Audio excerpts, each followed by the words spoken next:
नमस्कार। चलिए आज बात करते हैं मन्नू भंडारी की एक बहुत ही दिल को छू जाने वाली कहानी की, अकेली। ये एक ऐसी कहानी है जो हमें इंसानी रिश्तों और अकेलेपन के बारे में बहुत गहराई से सोचने पर मजबूर कर देती है। कहानी की शुरुआत एक ऐसे वाक्य से होती है जो सच कहूं तो पूरी कहानी का सार है। कहानी की नायिका सोमा बुआ कहती हैं, प्रेम रखे तो बिना बुलाए भी सिर के बल जाऊं। सोचिए, ये सिर्फ एक लाइन नहीं है, ये अपनेपन के लिए, सम्मान के लिए एक तरह की मार्मिक पुकार है। तो इस कहानी को और अच्छे से समझने के लिए हमारा सफर कैसा रहेगा? सबसे पहले हम लेखिका मन्नू भंडारी जी के बारे में जानेंगे। फिर हम सोमा बुआ की दुनिया में चलेंगे, ये समझने की कोशिश करेंगे कि उन्हें अपनेपन की इतनी जरूरत क्यों थी। इसके बाद कहानी का एक बहुत जरूरी मोड़ देखेंगे और उनके इंतजार को महसूस करेंगे। और आखिर में हम कहानी के उस खामोश अंत पर बात करेंगे जो बहुत कुछ कह जाता है। तो चलिए शुरू करते हैं पहले हिस्से से। जानते हैं उस शख्सियत के बारे में जिन्होंने सोमा बुआ जैसे किरदार को जिंदा किया। तो मन्नू भंडारी जी, 1931 में इनका जन्म हुआ था। ये दिल्ली यूनिवर्सिटी के मिरांडा हाउस में प्रोफेसर थीं। और देखिए, आपका बंटी और महाभोज जैसे उपन्यास लिखकर इन्होंने अपनी एक अलग ही पहचान बनाई।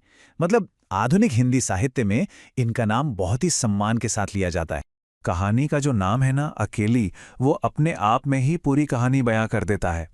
इसका सीधा सा मतलब है वो जो अकेली है।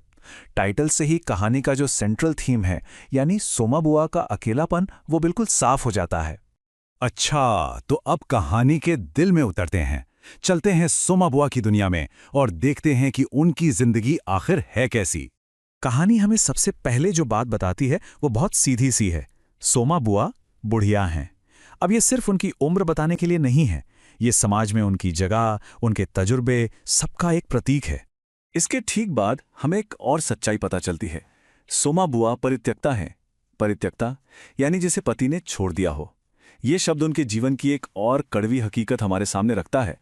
और फिर कहानी की सबसे अहम बात, सोमा बुआ अकेली हैं।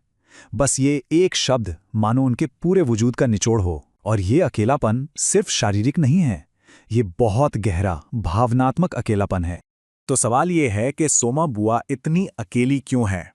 इसकी वजह बहुत दर्दनाक है। देखिए, उनका इकलौता जवान बेटा गुजर गया। इस सदमे से उनके पति ऐसे टूटे कि उन्होंने घर-बार सब छोड़ दिया और तीर्थ पर चले गए। पिछले 20 सालों से यही बुआ की जिंदगी है, बिल्कुल अकेली। यहां पर एक बड़ा अजीब सा विरोधाभास है, एक आयरनी है। साल के जो 11 महीने वो अकेली रहती हैं, तब वो आस पड़ोस में जाकर लोगों से मिलकर किसी तरह अपना मन लगा लेती हैं। लेकिन जब उनके पति 1 महीने के लिए वापस आते हैं तो उनका बाहर निकलना, लोगों से मिलना जुलना सब बंद हो जाता है। पति का रूखा व्यवहार उन्हें और भी ज्यादा अकेला महसूस कराता है। तो फिर इस अकेलेपन से वो जूझती कैसे हैं? वो क्या करती हैं? चलिए देखते हैं। वो दूसरों की जिंदगियों में अपने लिए एक जगह ढूंढने की कोशिश करती हैं। कहीं भी, किसी के भी घर कोई फंक्शन हो, चाहे शादी हो, मुंडन हो या कोई दुख का मौका हो, बुआ सबसे पहले पहुंचती हैं। और सिर्फ पहुंचती नहीं, बल्कि जी जान से काम में जुट जाती हैं। जैसे किशोरी लाल के यहाँ शादी में जब सब कुछ बिखर रहा था, तब बुआ ने ही आगे बढ़कर सब कुछ संभाला था। असल में दूसरों के काम आकर ही उन्हें लगता है कि हाँ, उनका भी कोई वजूद है। लेकिन उनके पति को ये सब बिल्कुल रास नहीं आता। वो इसे बुआ की कमजोरी मानते हैं और ताना देते हैं कि तू जबरदस्ती दूसरों के घर में टांग अड़ाती फिरती है।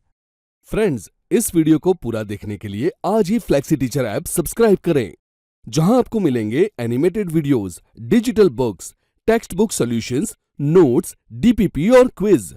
और हाँ, flexi teacher app mobile, TV और कंप्यूटर पर अवेलेबल है। और अगर आपके पास इंटरनेट नहीं है तो तुरंत ऑफलाइन सेट टॉप बॉक्स के लिए संपर्क करें। Flexi teacher, the one you needed.